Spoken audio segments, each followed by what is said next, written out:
today the topic is on how to help to slow down the aging process on the skin and even to pull it back a tad.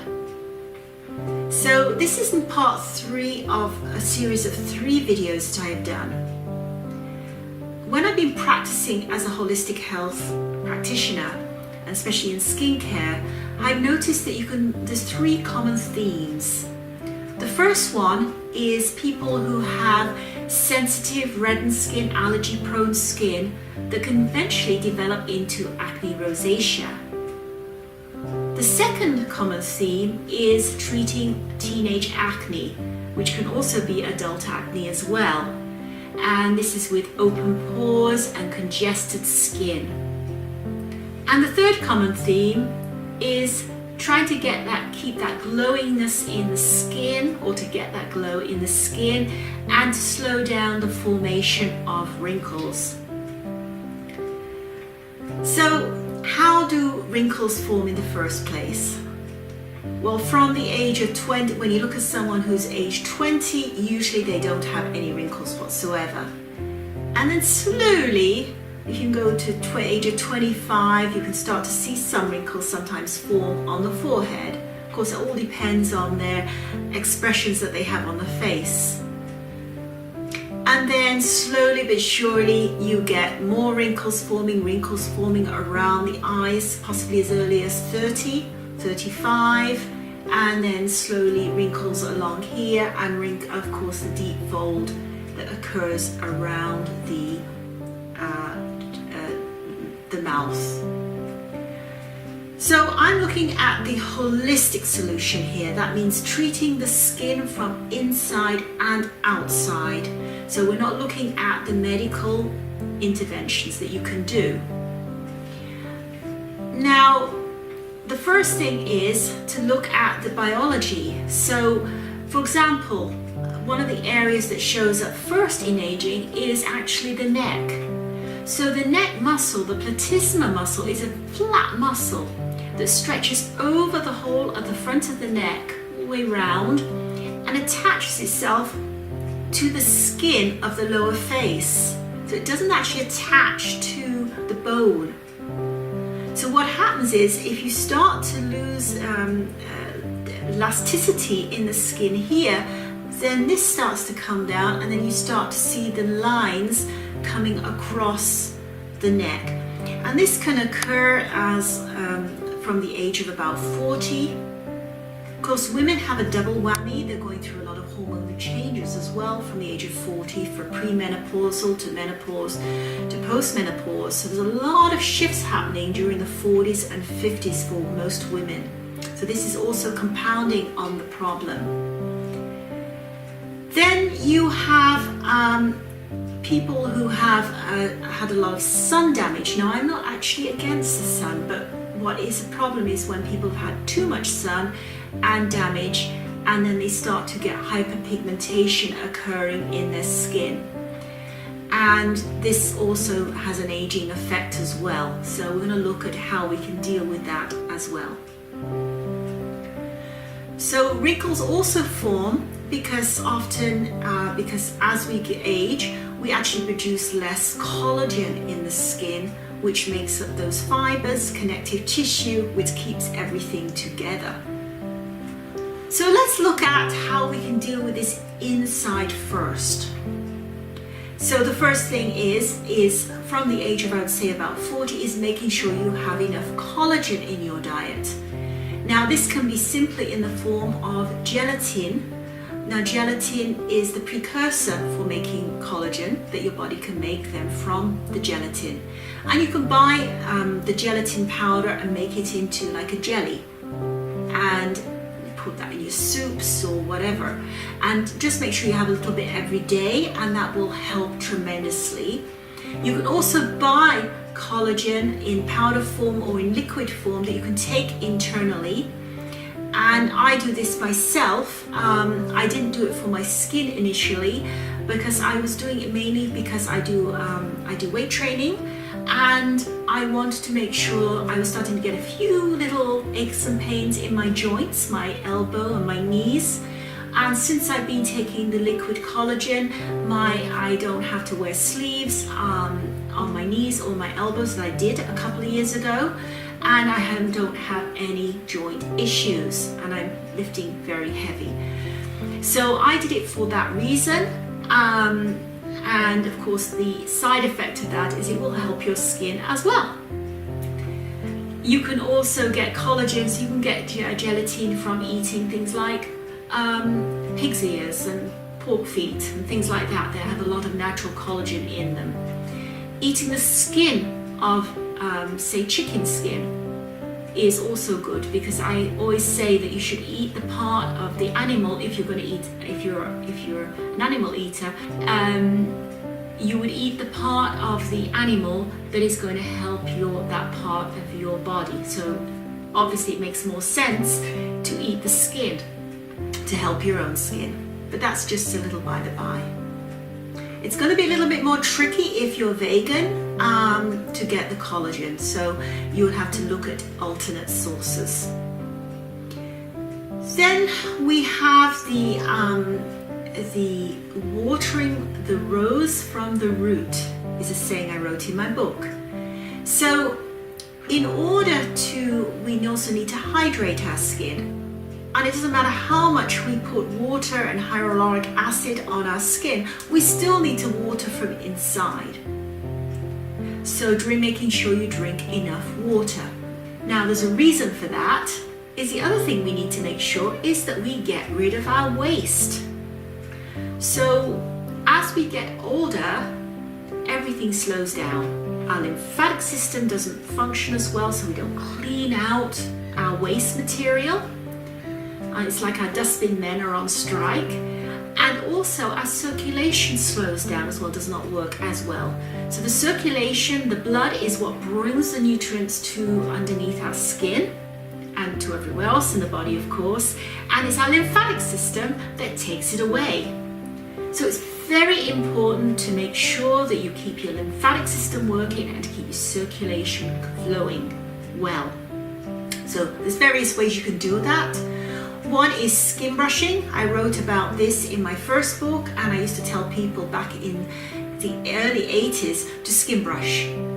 And it's described in my books, but basically you wouldn't skin brush your face, but you do skin brush your body, and it just helps the movement of lymph. Another thing is taking cold, hot showers, ideally cold showers. And they really stimulate, the body really gets stimulated by cold showers. I mean, I'm even into ice baths as well, but cold showers will suffice for now. And another thing you can do, another little trick, is just splashing really cold water, even ice water, on your face every morning, and it really wakes you up. So that's two little things you can do. The other thing, of course, is exercising. Exercising, of course, helps get the blood going again. It helps the drainage. Saunas, going in a sauna will help you to sweat.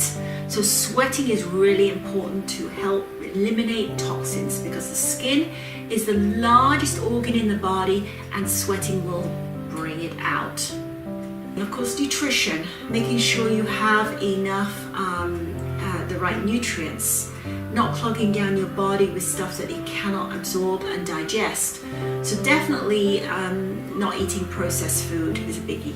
Plus not having omega-6 vegetable oils on your food as well. That's your sunflower oil, most of your vegetable oils. Just sticking with plain old olive oil in your salad.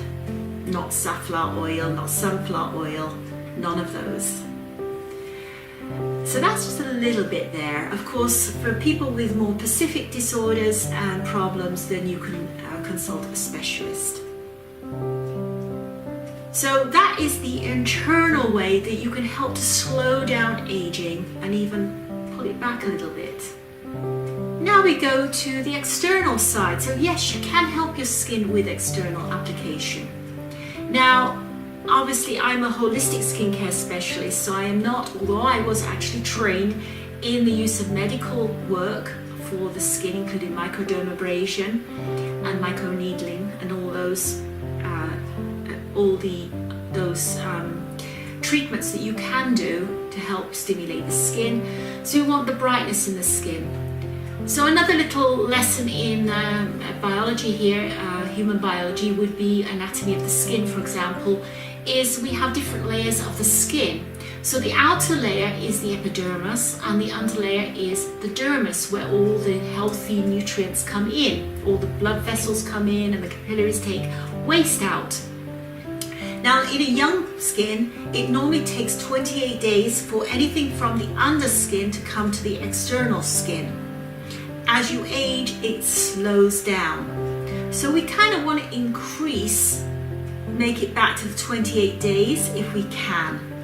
So one of the things is making sure the top layer of the skin is clean so that it can slough off the dead skin cells and you can show off the new skin cells underneath. Now, I'm not a big believer in exfoliation just because people don't often exfoliate correctly. They pull at the skin and I don't like that. But all you have to do is make sure you clean every evening with a cleansing lotion that is very, very gentle.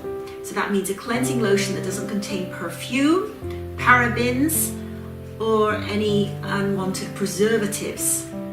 So I have a simple cleansing lotion that I make myself, and I add a few drops of geranium and I wipe over my skin with damp cotton wool every evening to make sure that I've got no makeup on. If I've used makeup, I don't always put makeup on my skin, but even if I didn't, I still clean my face with a cleansing lotion, and then afterwards I tone my skin with a toning lotion that I make myself with cucumber hydrosol, rose hydrosol, witch hazel, and a few drops of geranium, and that helps to remove.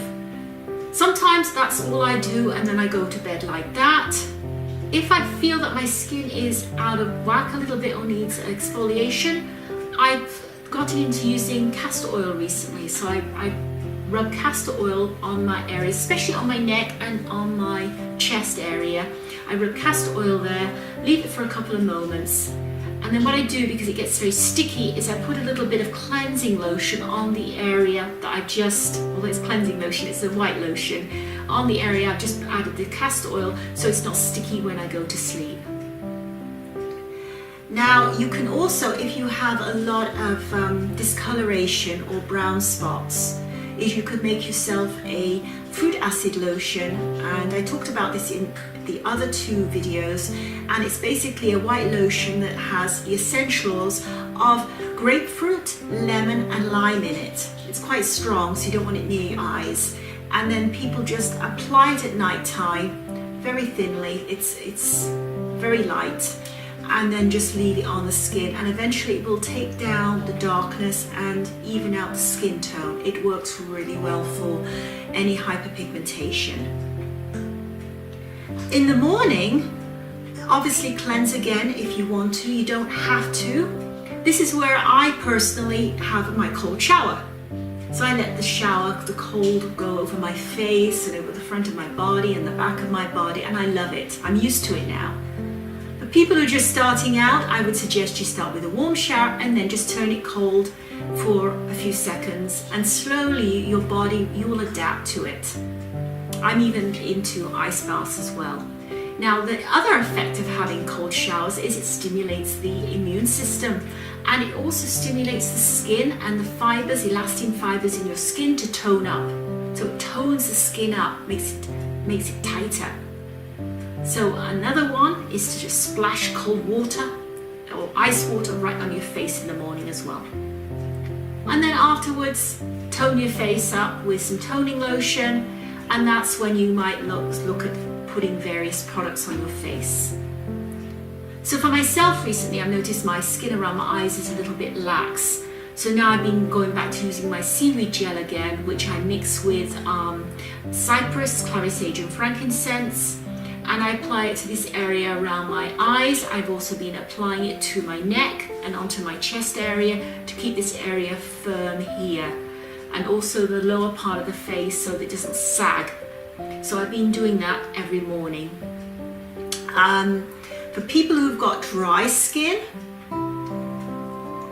you could then put a cream on your face And you want a cream that contains nourishing oils such as apricot kernel oil, carrot root oil, almond oil, any of those rich oils, rosehip oil are all good for dry skin.